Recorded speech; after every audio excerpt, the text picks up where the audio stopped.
Miss world contestants కాళ్లు కడిగించి తెలంగాణ ఆడబిడ్డలను అవమానించారనే ఆరోపణలపై తీవ్ర స్థాయిలో మండిపడ్డారు మంత్రి సీతక్క.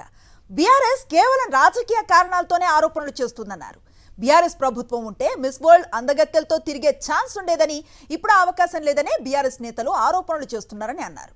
అతిథులు కాళ్లు కడుక్కోవటానికి నీళ్లిచ్చే సాంప్రదాయం తెలంగాణ అంతటా ఉందని, ప్రభుత్వం ఏ తప్పు చేయలేదన్నారు.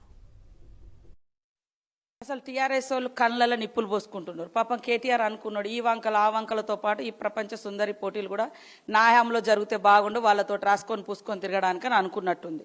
కానీ ఆయనకు అవకాశం రాకపోయేసరికి మొదలైన కానుంచి పెట్టారు.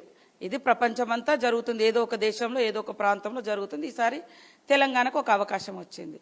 ఇవాళ తెలంగాణ ప్రజలు అంటే ఇళ్లలోకి వచ్చిన వాళ్ళకు కానీ గుళ్ళలోకి పెట్టేటప్పుడు కానీ కాళ్ళకు నీళ్ళు ఇస్తాం, వాళ్ళు కాళ్ళు కడుక్కుంటారు. కొన్ని చోట్ల అయితే ఇప్పుడు మా దగ్గర ఆదిలాబాద్లో ఆదివాసీలు అయితే మేము పోయినా లేదా అతిథులు వచ్చినా కాళ్ళకు నీళ్ళు ఇచ్చి ప్లేట్ పెట్టి పీట మీద కాళ్ళు కడుగుతారు.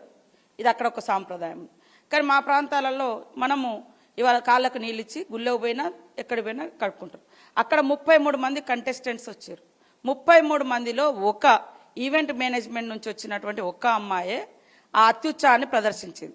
ప్రభుత్వం కాళ్ళు గడిగిస్తే 33 మంది గడిగియాలి కదా, సిగ్గుండాలి కదా ఇట్లాంటి మాట్లాడేటప్పుడు. ఆ అమ్మాయి అక్కడ మేము ఎవరం కలెక్టర్ లేరు, నేను లేవు, నీళ్ళు ఇచ్చే డ్యూటీ వాళ్ళది. అది కూడా ఒక మేనేజ్మెంట్కి ఇచ్చేసినాం, ఒక ఈవెంట్ చేసేటువంటి వాళ్ళకి ఇచ్చేసినాం.